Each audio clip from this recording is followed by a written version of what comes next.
A ver, cuando pensamos en la independencia de México, seguro nos vienen a la mente nombres como Hidalgo, Morelos, los gigantes, ¿no? Pero ¿qué pasa con las historias que se tejieron a la sombra de ellos? Hoy vamos a hablar de una de esas leyendas, una que fue clave para la resistencia. Se trata de Pedro Moreno, un hombre cuya lucha en los Altos de Jalisco se convirtió literalmente en el último bastión de la libertad cuando parecía que todo estaba perdido. Y aquí está la pregunta central, la que define todo su legado.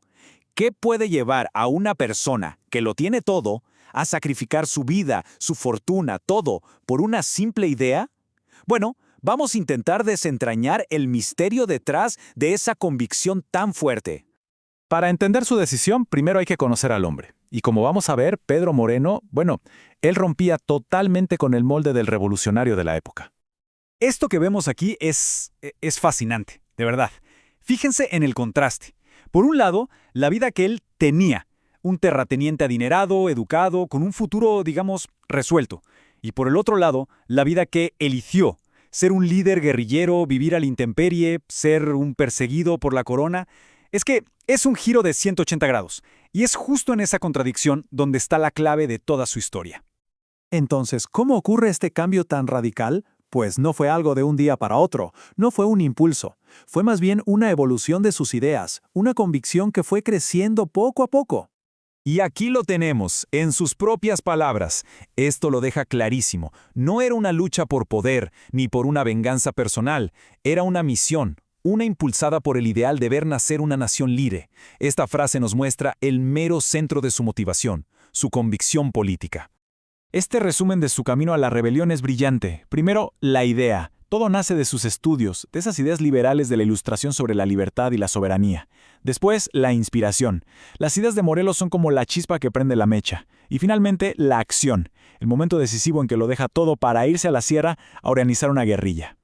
Y es muy importante entender que no estaba solo en esto. A su lado siempre su esposa, Rita Pérez Moreno, una auténtica compañera de armas. Pensemos que en esa época las mujeres solían quedarse al margen, pero ella no. Ella estaba ahí en los campamentos, pasando las mismas dificultades, corriendo los mismos riesgos. La lucha por la independencia para ellos era una causa familiar.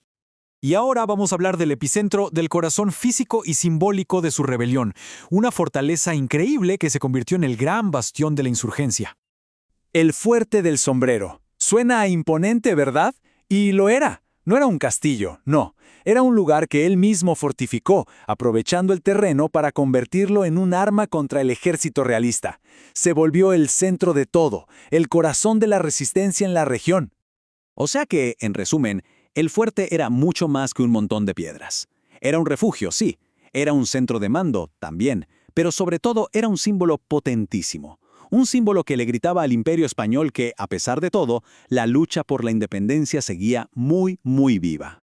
Y bueno, es justo en este fuerte donde la historia da un giro tremendo, en 1817. De repente, aparece un personaje, Francisco Javier Mina. Y lo increíble es que él era un liberal español, o sea, un español que estaba luchando contra el absolutismo de su propio rey.